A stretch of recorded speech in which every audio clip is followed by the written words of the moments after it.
প্রিয় এমএস শ্রেণীর শিক্ষার্থীরা আমার শুভেচ্ছা নিও। তোমরা সবাই কেমন আছো? আশা করছি তোমরা সবাই ভালো আছো, সুস্থ আছো এবং অবশ্যই স্বাস্থ্যবিধি মেনে চলছো এবং তোমাদের যে প্রধান কাজ পড়াশোনা সেটাও চালিয়ে যাচ্ছ। শিক্ষার্থীরা, চলো আজকে আমি আমার ক্লাসটি শুরু করি। ক্লাসটি শুরু করার আগে আমি আমার পরিচিতি দিয়ে নিচ্ছি।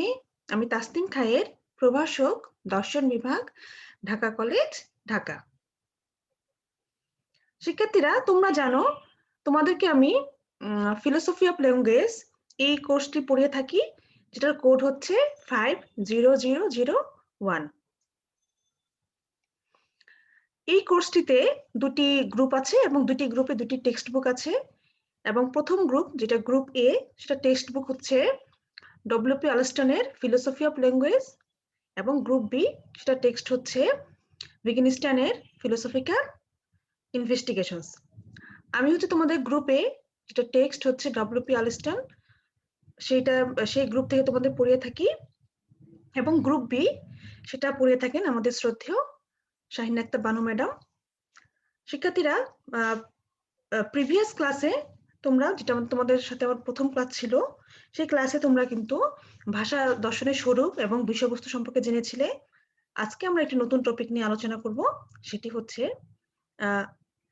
ভাষা দর্শনের ইতিহাস।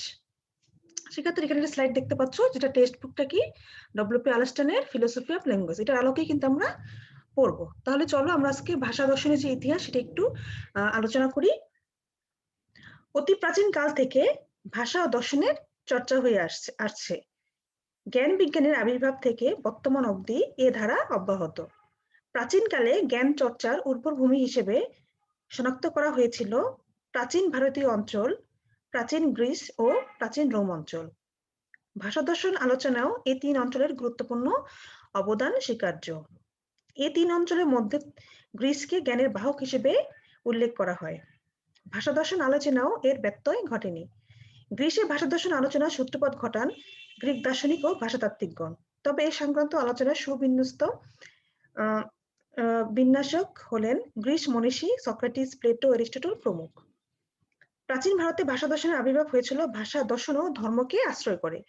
ভারতে এই সংক্রান্ত আলোচনায় গুরুত্বপূর্ণ অবদান রেখেছেন পাণিনি, পতঞ্জলি ইত্যাদি ব্যক্তিগণ। পাণিনির আলোচনায় সংস্কৃত ভাষার বিধিবদ্ধতা লক্ষণীয়। তিনি সংস্কৃত ভাষাকে বিশৃঙ্খলার হাত থেকে মুক্তি দিয়েছিলেন। 4000 সূত্র সম্বলিত অষ্টাধ্যায়ী রচনা করে সংস্কৃত ভাষার যে অভূতপূর্ব কল্যাণ সাধন করেন তা সত্যি মানব ইতিহাসে অতুলনীয়। মোট কথা, প্রাচীন গ্রিস, রোম ও ভারতের মনীষীগণ জ্ঞান প্রজ্ঞার সর্বোচ্চ শিখরে অবস্থান করে তারা নিজেরা যেমন বিকশিত হয়েছেন, তেমনি বিশ্বকে করেছেন আলোকিত ও জ্ঞান ভাণ্ডারে সমৃদ্ধ। প্রাচীনকালে গ্রিস, লাতিন ও ভারতের ভাষাচর্চা হয়েছে ধর্ম ও দর্শনকে কেন্দ্র করে। এ সময় ভাষাচর্চা হয়েছে ব্যক্তি ও গোষ্ঠী কেন্দ্রিক, প্রাতিষ্ঠানিক ভাষাচর্চার বিকাশ ঘটেনি বললেই চলে। তবুও ভাষা দর্শন চর্চায় স্টোইক সম্প্রদায়, প্লেটো, এরিস্টটল, সফিস্টগণ দর্শন চর্চা করতে গিয়ে ভাষা দর্শনের যে সূত্রপাত করেছিলেন তা 20 শতকে ভাষা দর্শনের ইতিহাসে অত্যন্ত গুরুত্বপূর্ণ ভূমিকা পালন করে। সক্রেটিসের ছাত্র হয়েও সক্রেটিসের বিভিন্ন মতের তিনি প্লেটো কিন্তু সমর্থক ছিলেন না। নিজের ধারণা ও চিন্তা দিয়ে দর্শনের একজন প্রতিভু হিসেবে তিনি নিজেকে প্রতিষ্ঠা করেছেন। তিনি কেবল একজন বিখ্যাত দার্শনিকই ছিলেন না, শিক্ষক ও রাজনৈতিক পরামর্শক হিসেবেও তার সুখ্যাতি ছিল। অনেক গ্রন্থ তিনি রচনা করেন। সব গ্রন্থই সঠিক সময়ে প্রকাশিত না হয় তার গ্রন্থের সংখ্যা প্রকৃতির সংখ্যা নির্ণীত করা আজও সম্ভব হয়নি। কোনো কোনো গ্রন্থ নিয়ে আবার বিতর্কেও শেষ নেই। ডায়ালগস নামে প্লেটোর বিভিন্ন গ্রন্থ পাওয়া যায়। প্লেটো একাডেমিতে যেসব বক্তৃতা দিয়েছিলেন তা সম্পূর্ণরূপে এবং বিস্তারিতভাবে পাওয়ার উপায় নেই। ডায়ালগ অর্থ কথোপকথন, বিভিন্ন ব্যক্তির মধ্যে বিভিন্ন বিষয় নিয়ে আলোচনায় ডায়ালগ শ্রেণীর গ্রন্থে পরিবেশিত হয়েছে। প্লেটোর নামে মোট 36টি ডায়ালগ প্রচলিত আছে, কিন্তু সব ডায়ালগই প্লেটোর লেখা কিনা তা নিয়েও অনেকে সংশয় প্রকাশ করেছেন অনেক পণ্ডিতগণ। প্লেটোর কাজ নিয়ে বিখ্যাত গ্রন্থ রচনা করেছেন অধ্যাপক Taylor, Plato the man and his work নামে। এই গ্রন্থে বিস্তারিতভাবে তার কাজ ধারাবাহিকভাবে তুলে ধরা হয়েছে। গ্রন্থটি পাঠের মাধ্যমে প্লেটো সম্পর্কে বিস্তারিত তথ্য জানা যায়। ভাষা দর্শন চর্চায় তিনি বাস্তববাদী ছিলেন না, ছিলেন ভাববাদী। তিনি ভাষার সংজ্ঞা প্রদান করেন এবং শৈলী বিজ্ঞানের বিভিন্ন দিক সম্পর্কে আলোচনা করেন। শৈলী আলোচনায় তিনি ছিলেন ভাববাদী দৃষ্টিকোণ থেকে তিনি শৈলী আলোচনায় প্রবেশিত হয়েছিলেন। দার্শনিক কান্ট জ্ঞান তত্ত্ব নিয়ে আলাদা আলোচনা করলেও প্লেটো জ্ঞান তত্ত্ব এবং অধিবিদ্যা দুটো বিষয় পৃথক আলোচনা করে একত্রে আলোচনা করছে। অর্থাৎ আমরা কিন্তু দেখতে পাচ্ছি যে সে প্রাচীন গ্রীসের থেকে কিন্তু ভাষা দর্শনের যে চর্চা সেটা হচ্ছে প্রাতিষ্ঠানিকভাবে না হলেও ধর্ম দর্শনকে কেন্দ্র করে কিন্তু সেই চর্চাটা শুরু হয়েছিল। তাছাড়া আমরা যদি দেখতে পারি এরিস্টটল, তিনি বাস্তববাদী দৃষ্টিকোণ থেকে ভাষা দর্শন আলোচনায় পরিসর হয়েছিলেন। বস্তুনিষ্ঠতার মাধ্যমে তিনি শৈলী আলোচনা করেছেন। সব রচনাতেই শৈলী বিদ্যমান, এই কথা তিনি প্রথম ব্যক্ত করেন সত্যভাবে। দর্শনের আলোচনার পাশাপাশি প্রাণী বিজ্ঞান, উদ্ভিদ বিজ্ঞান এবং জ্যোতির্বিজ্ঞানের আলোচনা তিনি প্রথম করেন। তার উল্লেখযোগ্য গ্রন্থ হলো পলিটিক্স, মেটাফিজিক্স, পোয়েটিক্স প্রভৃতি। প্লেটো সক্রেটিসের পর ভাষা দর্শন চর্চা গুরুত্বপূর্ণ অবদান রাখে স্টোইক সম্প্রদায়ভুক্ত দার্শনিকগণ। তারা ভাষা ও দর্শনের আন্তঃসম্পর্ক আলোচনায় স্বাতন্ত্র্যের পরিচয় দেন। তাদের ভাষা আলোচনার প্রভাব লক্ষ্য করা যায় আলেকজান্দ্রীয় যুগের দার্শনিকদের মধ্যে। এভাবে প্রাচীন কালে গ্রিক দার্শনিক দ্বারা ভাষা দর্শনের আলোচনার সূত্রপাত ও বিকাশ ঘটে। তাদের ভাষা আলোচনার মধ্য দিয়ে ভাষা দর্শন আলোচনার কিন্তু পরিচয় পাওয়া যায়।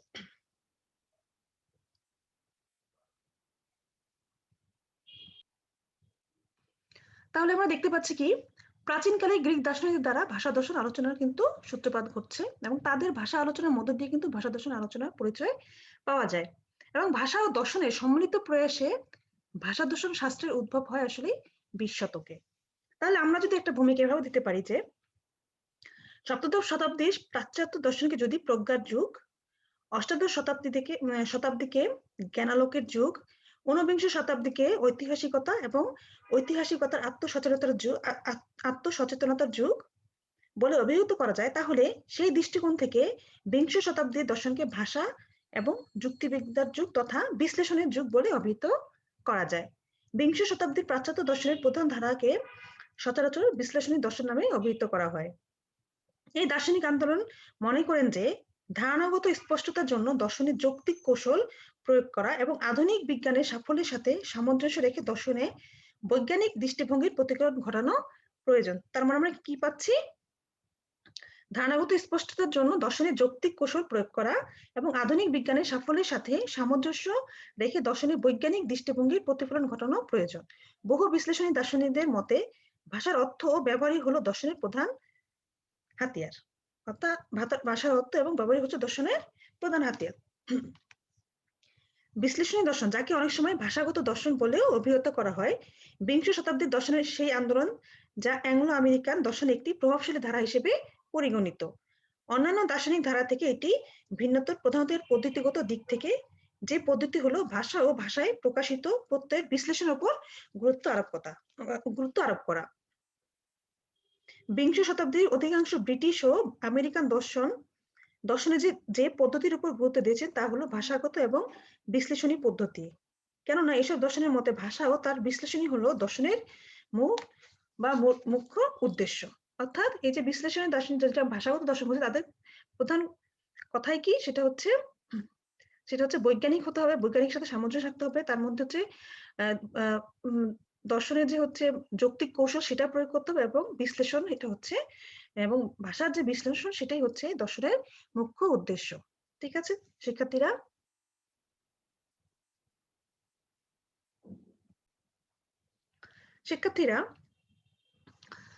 এই যে বিংশ শতাব্দীর দর্শনে যে আমরা ধারাটা দেখতে পেলাম, বিশ্লেষণী দর্শন যাকে আমরা বলছি ভাষাগত দর্শন, সেটাই আসলে ইতিহাস শুরু হয়েছে ঊনবিংশ শতাব্দীর শেষের দিক থেকে, প্রধানত যুক্তিবিদ্যার অগ্রগতিকে সাধনকে কেন্দ্র করে। এসব অগ্রগতির ফলে একটি বিপ্লব সাধিত হয় যাকে দর্শনে ভাষাগত দিক পরিবর্তন নামে অভিহিত করা হয়। অর্থাৎ এই আমরা কখন পাচ্ছি, ঊনবিংশ শতাব্দীর শেষের দিকে হচ্ছে যুক্তিবিদ্যার অগ্রগতিকে সাধন করে কিন্তু এই ধারাটি আসলে আমরা দেখতে পাচ্ছি। এবং এসব অগ্রগতির ফলে একটি বিপ্লব সাধিত হচ্ছে, সেটা কি, সেটা হচ্ছে ভাষাগত দিক পরিবর্তন যাকে আমরা বলছি। কিন্তু বিংশ শতাব্দীর মধ্যভাগে এসে পূর্বে যারা ভাষাগত পরিবর্তনের সূচনা করেছিলেন তাদের মতামত সমূহ মারাত্মক অসুবিধার সম্মুখীন হয়। ভাষাগত দিক পরিবর্তনের অগ্রদূতদের মধ্যে উল্লেখযোগ্য দার্শনিকরা হলেন জন লক, জন স্টুয়ার্ট মিল, গটলব ফ্রেগে এবং বার্ট্রান্ড রাসেল। রাসেলের পর এই ভাষাগত দিক পরিবর্তন বিকশিত হয় উইটগেনস্টাইনের হচ্ছে ট্রাক্টাটাস লজিকা ফিলোসফিকাস এবং ভিয়েনা চক্র ও যৌক্তিক প্রত্যক্ষবাদী দার্শনিকদের লেখনীতে। শিক্ষার্থীরা, আমরা এই প্রত্যেক একটা বিষয় নিয়ে কিন্তু পরে বিস্তারিতভাবে আলোচনা করব। এদের ভাষা দর্শনের বিরুদ্ধে মধ্যবিংশ শতাব্দীতে দুজন নামকরা দার্শনিক কোয়াইন ও উইটগেনস্টাইন, যেটা হচ্ছে পরবর্তী যেটা উইটগেনস্টাইন যাকে আমরা বলছি, ওটা লেখক হচ্ছে ফিলোসফিক্যাল ইনভেস্টিগেশন, তার লেখা সেটা। অর্থাৎ একই উইটগেনস্টাইন, যিনি প্রথমে হচ্ছে ট্রাক্টাটাস লজিকা ফিলোসফিকাস রচনা করেন, কিন্তু পরবর্তীতে তিনি তার হচ্ছে মতবাদটা চেঞ্জ করেন, পুরো মতবাদটি তিনি চেঞ্জ করে ফেলেন, করে তিনি আরেকটি গ্রন্থ লেখেন, সেটা হচ্ছে ফিলোসফিক্যাল ইনভেস্টিগেশনস, যেটা তোমাদের হচ্ছে টেক্সট বুক, তোমরা পড়বে সেটা গ্রুপ বিতে। তাহলে কি তার লেখনী কিন্তু তাকে আমরা বলছি পরবর্তী উইটগেনস্টাইন। তাহলে আমরা কি পাচ্ছি যে ভাষা দর্শনের বিরুদ্ধে মধ্যবিংশ শতাব্দীতে দুজন নামকরা দার্শনিক কোয়াইন ও উইটগেনস্টাইন ফিলোসফিক্যাল ইনভেস্টিগেশনের লেখক, যাকে আমরা পরবর্তী উইটগেনস্টাইন নামে অভিহিত করি, চরম আপত্তি তোলেন। কোয়াইন এবং হচ্ছে পরবর্তী উইটগেনস্টাইন ভাষা দর্শনের মৌলিক অবদানের পর ভাষা দার্শনিকরা প্রধান দার্শনিক দুটো দলে বিভক্ত হয়ে পড়েন। প্রথম দল, যাদেরকে আমরা বলছি অর্থতত্ত্বের অন্তর্গত বাক্যের সত্য মান সত্যের উপর গুরুত্ব আরোপ করে, তারা হচ্ছে প্রথম দল। এবং দ্বিতীয় দল হচ্ছে যারা গুরুত্ব দিচ্ছে বাক্যের ব্যবহারের উপর। ঠিক আছে, তো প্রথম দল যারা হচ্ছে অর্থতত্ত্বের অন্তর্গত বাক্যের সত্য মান সত্যের উপর গুরুত্ব আরোপ করে, তাদের মধ্যে হচ্ছে ফ্রেগে, কার্নাভ, টারস্কি, তাদের মতবাদ সমূহ তারা তুলে ধরেছেন, এই সত্য মান সত্য ভিত্তিক মতবাদ সমূহ। এবং যারা হচ্ছে দ্বিতীয় দল, অর্থাৎ যারা হচ্ছে বাক্যের ব্যবহারের উপর গুরুত্ব দিচ্ছে, তারা হচ্ছে প্রভাবিত হয়েছিলেন পরবর্তী উইটগেনস্টাইনের প্রয়োগবাদী মতবাদ দ্বারা। এবং তাদের মধ্যে আছে হচ্ছে জন অস্টিন, তারপর হচ্ছে পল গ্রাইস এবং জন সার্ল। সেক্ষেত্রে এই নামগুলো তোমরা বইয়ে দেখতে পাবে, আমরা একটু পরে এটা পড়বো তাদেরকে নিয়ে। ঠিক আছে, তাহলে আমরা কি দেখতে পাচ্ছি যে ভাষা দর্শনে যে বিংশ শতাব্দীর যে বিশ্লেষণ দর্শন, যাকে আমরা সবসময় বলছি ভাষাগত দর্শন, তাদের আমরা দুটো দল দেখতে পেলাম, তাই না? আসো তাহলে তাদের সম্পর্কে, বিংশ শতাব্দীর যে ভাষা দর্শনের প্রধান দার্শনিক বৃন্দ আছে তাদের সম্পর্কে আমরা একটু জেনে নিই।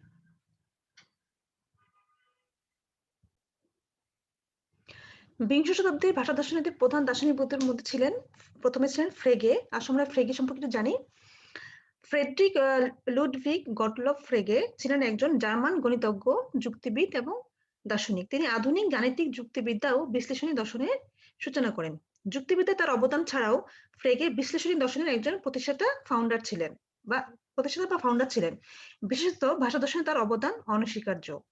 এমনকি ভাষার প্রকৃতি, কার্যাবলী, প্রত্যয়সমূহ এবং দার্শনিক যুক্তিবিদ্যার উপর নতুন মতবাদ প্রতিষ্ঠার লক্ষ্যে ফ্রেগে বেশ কয়েক বছর গাণিতিক যুক্তিবিদ্যার উপর কাজ বন্ধ করে দেন।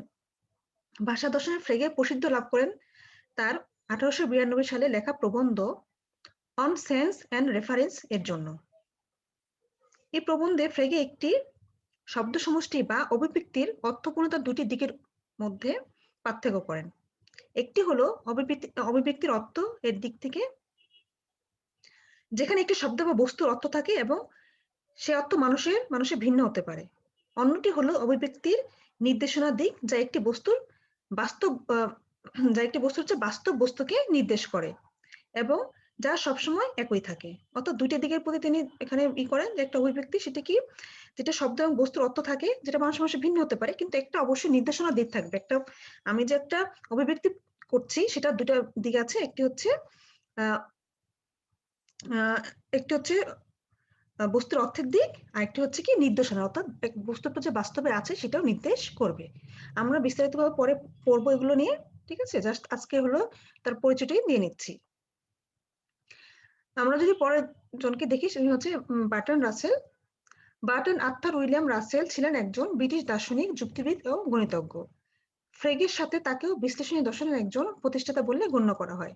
বিংশ শতাব্দীর বিশ্লেষণী আন্দোলনের বিভিন্ন ধারা, যেমন যুক্তিবিদ্যা তত্ত্ব, যৌক্তিক প্রত্যক্ষবাদ এবং সাধারণ ভাষা দর্শন কোনো না কোনোভাবে রাসেলের উপর ঋণী।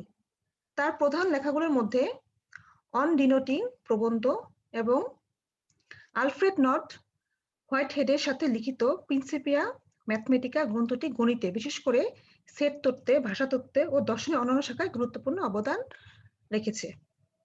বিংশ শতাব্দীর গোড়ার দিকে রাসেল, মুর এবং হোয়াইটহেডকে সাথে নিয়ে তৎকালীন প্রভাবশালী হেগেলীয় ভাববাদের বিরুদ্ধে ব্রিটিশ আন্দোলন এর সূচনা করেন তিনি। তার দর্শনে ব্যবহৃত অসামঞ্জস্যপূর্ণ অর্থহীন উক্তিকে বাদ দিয়ে একটি পরিপূর্ণ ভাষার ব্যবহার ও বিশ্লেষণের মাধ্যমে উক্তির ক্ষুদ্রাতি ক্ষুদ্র একক বের করে দর্শনের স্পষ্টতা ও পরিশুদ্ধতা আনয়নের চেষ্টা করেন।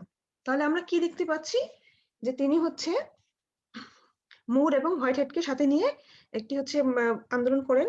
সেই আন্দোলনের সেটা কি তার ইয়েটা কি ছিল, সেটি হচ্ছে যে দর্শনের যে অসামঞ্জস্যপূর্ণ এবং অর্থহীন উক্তি আছে সেটাকে বাদ দিয়ে একটি পরিপূর্ণ ভাষার ব্যবহার বিশ্লেষণের মাধ্যমে উক্তির ক্ষুদ্রাতি ক্ষুদ্র যে একক বের করে দর্শনের স্পষ্টতা ও পরিশুদ্ধতা আনয়ন করা। বিশেষ করে রাসেল আকারগত যুক্তিবিদ্যা ও বিজ্ঞানকে দার্শনিকদের প্রধান মাধ্যম হিসেবে গ্রহণ করার প্রস্তাব করেন।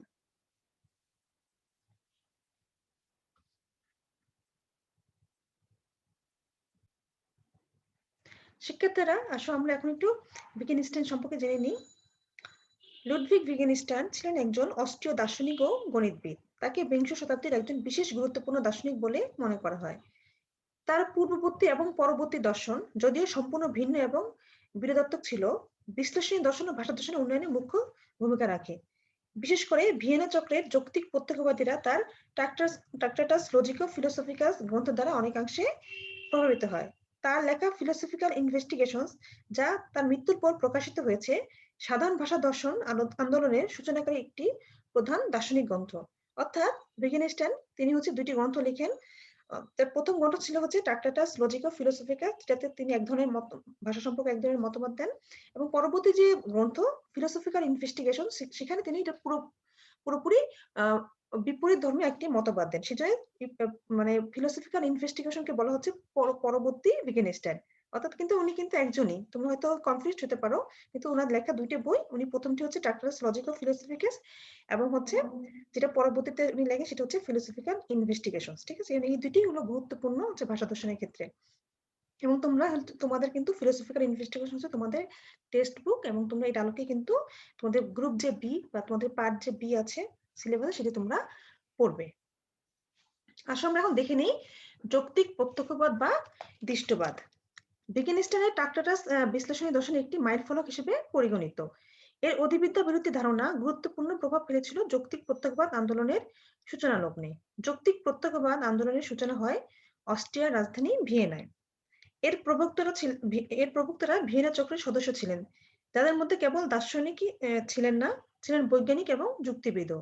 এদের মধ্যে সবচেয়ে প্রভাবশালী দার্শনিক ছিলেন মরিস শ্লেক ও রুডলফ কার্নাপ। ব্রিটিশ দার্শনিক এ.জে. ইয়ারের ল্যাঙ্গুয়েজ, ট্রুথ অ্যান্ড লজিক, যেটা হচ্ছে এই গ্রন্থটি এই আন্দোলনকে ব্রিটেন এবং আমেরিকায় পরিচিতি লাভ করতে বিরাট সহায়ক ভূমিকা পালন করে। এটি কিন্তু গুরুত্বপূর্ণ গ্রন্থ, ল্যাঙ্গুয়েজ, ট্রুথ অ্যান্ড লজিক। যৌক্তিক প্রত্যক্ষবাদীরা ছিলেন মূলত অধিবিদ্যা বিরোধী দার্শনিক। তাদের মতে অভিজ্ঞতামূলক বিজ্ঞানের পদ্ধতি ব্যতি রেখে এই জগতে কোনো কিছুকে আমরা জানতে পারি না। তারা এমন একটি পদ্ধতির কথা বলেন যে পদ্ধতিতে দেখানো হয় জগৎ সম্পর্কে আলোচনায় কোন মতবাদটি অধিবিদ্যক এবং সেই অধিবিদ্যক মতবাদটি প্রকৃতপক্ষেই আসলে অর্থহীন। এই পদ্ধতির নাম হলো পরকনীতি বা প্রতিপাদন নীতি।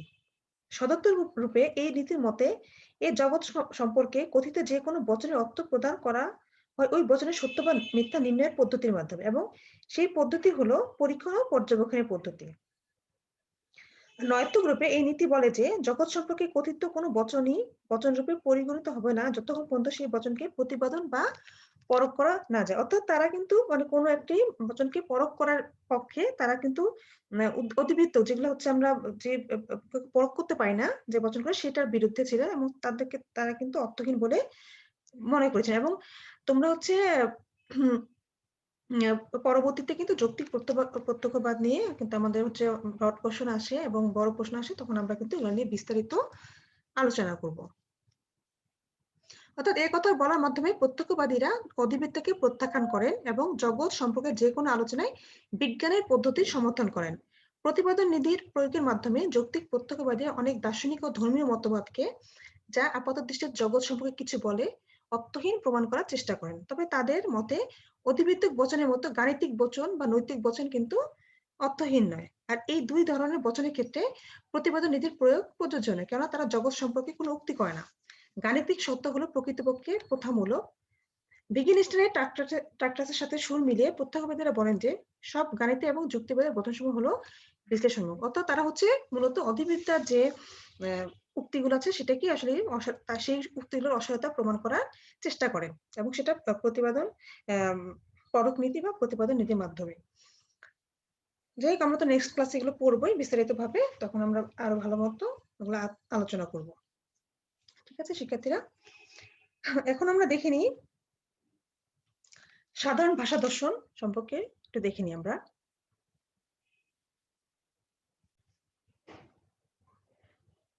দ্বিতীয় বিশ্বযুদ্ধের পরবর্তী সময়ে অক্সফোর্ড বিশ্ববিদ্যালয় হয়ে ওঠে দর্শন চর্চার প্রধান কেন্দ্রস্থল। এই বিশ্ববিদ্যালয়কে কেন্দ্র করে যে সম্প্রদায়ের উন্মেষ ঘটে তা সাধারণ ভাষা দর্শন নামে সমধিক পরিচিত। সাধারণ ভাষা দার্শনিকরা যদিও পরবর্তী উইটগেনস্টাইন দ্বারা প্রভাবিত ছিলেন, তবু তারা দর্শনের যে পদ্ধতির আশ্রয় নেন তা ছিল সাধারণ ভাষার পদ্ধতি। এদের মধ্যে প্রধান দুজন দার্শনিক হলেন গিলবার্ট রাইল ও J L Austin. Gilbert Ryle তার 1931 সালে প্রকাশিত প্রবন্ধ সিস্টেমেটিক্যালি মিসলিডিং এক্সপ্রেশনস এর যুক্তি দেন যে দর্শনের কাজ হলো ভাষাগত বিভ্রান্তিকে উদ্ঘাটন এবং সংশোধন করা, যে বিভ্রান্তির জন্য দর্শনের সমস্যার উদ্ভব হয়েছে। রাইল এই ধারণাকে বিস্তারিতভাবে আলোচনা করেন 1949 সালে প্রকাশিত তার প্রধান গ্রন্থ দ্য কনসেপ্ট অফ মাইন্ডে, এবং পরে ডায়নামাস যে গ্রন্থ তা হলো কেমব্রিজে প্রদত্ত সিরিজ বক্তৃতার একটি সংকলন। অর্থাৎ তার দ্য কনসেপ্ট অফ মাইন্ডে তিনি কিন্তু এই তার যে মানে ভাষাগত দর্শনের সমস্যা যে উদ্ভব হয়েছে বিভিন্ন, সেটা নিয়ে কিন্তু তিনি আলোচনা করছেন। আর সাধারণ ভাষা দার্শনিকের মধ্যে সবচেয়ে গুরুত্বপূর্ণ দার্শনিক হলেন জে এল অস্টিন। তিনি তার বিখ্যাত গ্রন্থ how to do things with words,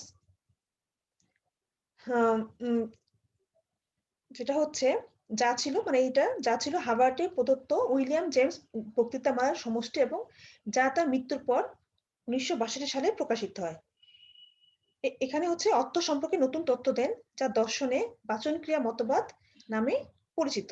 তিনি আসলে এখানে ভাষার যে ব্যবহারিক দিক সেটার উপর জোর দেন। তার মতে সত্য বা মিথ্যা বর্ণনা ছাড়াও ভাষার অন্য ব্যবহার আছে। যেমন, আমি যদি বলি তোমার হাসিটা অদ্ভুত সুন্দর, এই উক্তিটি কোনো ব্যক্তির অদ্ভুত হাসির বর্ণনা হতে পারে, অথবা পরিস্থিতি অনুযায়ী উক্তিটি কাউকে প্রশংসা করতে পারে বা কতবা ব্যঙ্গ করতে পারে। অর্থাৎ তিনি বলতে চান যে একটি উক্তি কেবল কোনো পরিস্থিতি বা বাস্তব অবস্থায় বর্ণনা করে না, সেই উক্তিটি কোনো ধরনের কর্ম সম্পাদন করে, তার উপর উক্তিটির অর্থ কিন্তু নির্ভর করে। অর্থাৎ যদি এমন বলা হয় যে আমি তোমাকে প্রতিজ্ঞা করলাম যে তোমাকে আমি 10 টাকা দিব, তার মানে কি সাথে সাথে এখানে কিন্তু শুধুমাত্র যে একটি উক্তি হলো তা কিন্তু না, সেখানে কিন্তু একটি কর্ম সম্পাদন হয়ে গেল আমার কথার মাধ্যমে। তিনি আসলে এটাই ব্যবহারিক ভাষার যে ব্যবহারিক দিক আছে সেটি কিন্তু তিনি বলার চেষ্টা করেছেন। শিক্ষার্থীরা, এটা আমরা পরবর্তীতে আবার এই সবারই মতবাদগুলো আমরা পরবর্তীতে বিস্তারিত পড়বো। আজকে যেহেতু আমরা ইতিহাসটা একটু দেখছি, সেজন্য আমরা সংক্ষিপ্তভাবে পড়ে নিলাম।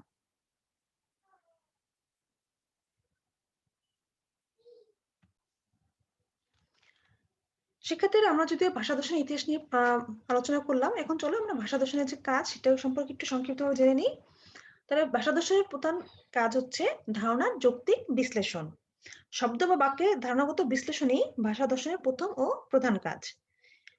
আরো স্পষ্টভাবে বলা যায়, ভাষার ধারণাগত বিশ্লেষণই ভাষা দার্শনিকরা তাদের একমাত্র কাজ বলে মনে করেন। ভাষা সংক্রান্ত যে সকল মৌলিক ধারণা রয়েছে তাদের বিশ্লেষণ করাই ভাষা দর্শনের প্রকৃত কাজ। ভাষায় আমরা যে শব্দ বা বাক্যগুলো ব্যবহার করি সেগুলোর পিছনে মৌল ধারণা কি, এসবের বিশ্লেষণের উপরই ভাষা দার্শনিকরা গুরুত্ব আরোপ করেন। ভাষা দার্শনিকরা মনে করেন শব্দ বা বাক্যের অর্থ সর্বতোভাবে নির্ভরশীল সেগুলোর মৌল ধারণার উপর। কি প্রেক্ষিতে বা কি অভিপ্রায়ে একটি শব্দ বা একটি বাক্যকে কোনো বক্তা ব্যবহার করেন তার স্পষ্ট প্রতিফলন আমরা লক্ষ্য করি ওই শব্দ বা বাক্যের মৌলিক ধারণার উপর।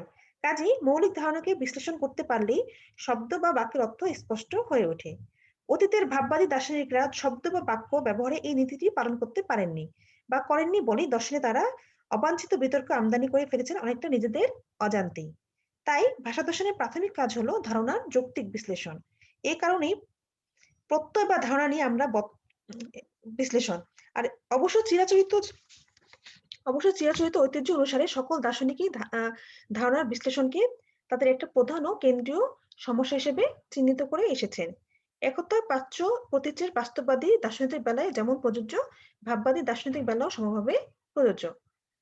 উদাহরণস্বরূপ যদি আমরা বলি, এখানে প্রতীচ্যের অন্যতম ভাববাদী দার্শনিক প্লেটোর কথা যদি বিবেচনা করি, প্লেটো তার দার্শনিক ভাবনায় আদর্শ তত্ত্বগুরু সক্রেটিসকে প্রধান উপদেষ্টা হিসেবে ব্যবহার করে ন্যায় ধর্ম কি, জ্ঞানের সঙ্গে প্রচলিত বিশ্বাসের সম্পর্কে এ ধরনের মৌলিক প্রশ্ন কিন্তু অবতারণা করেন। এখানে প্লেটো ন্যায় ধর্ম, জ্ঞান, প্রচলিত বিশ্বাস প্রভৃতি মৌলিক ধারণার উপর যথেষ্ট গুরুত্ব আরোপ করেছেন। অনুরূপভাবে প্লেটোর অন্যতম ভাবশিষ্য এরিস্টটলও সদ্গুণ, শুভ, জানা প্রভৃতি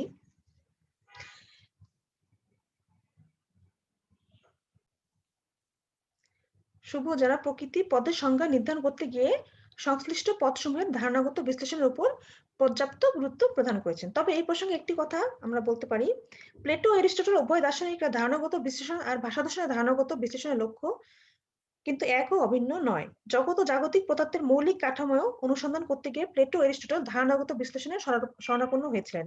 জগতের মৌলিক কাঠামো বের করা ছিল প্লেটো ও এরিস্টটল ধারণাগত বিশ্লেষণের উদ্দেশ্য। স্পষ্টত তাদের উদ্দেশ্য ছিল আগাগোড়া হচ্ছে পরাতাত্ত্বিক। পরাতাত্ত্বিক সমস্যাই ছিল তাদের আলোচনার মূল কেন্দ্রবিন্দু।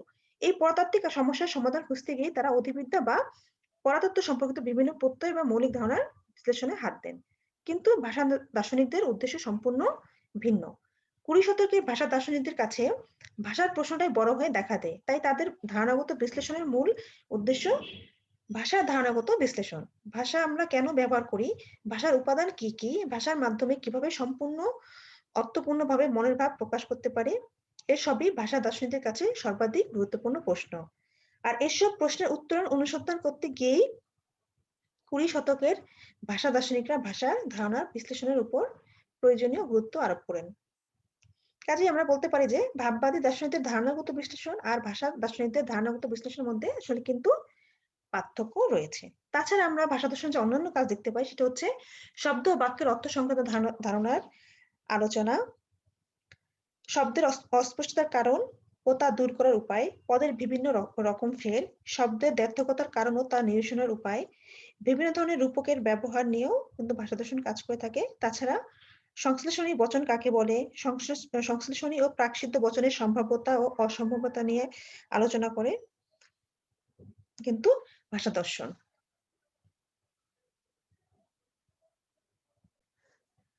শিক্ষার্থীরা, তাছাড়া আমরা যদি দেখি ভাষা, চিন্তা ও সংস্কৃতির মধ্যে পারস্পরিক সম্পর্ক এবং কাব্যিক, ধর্মীয় ও নৈতিক ভাষার বিশেষ অর্থ নিয়ে কিন্তু আলোচনা করা ভাষা দর্শনের কাজ।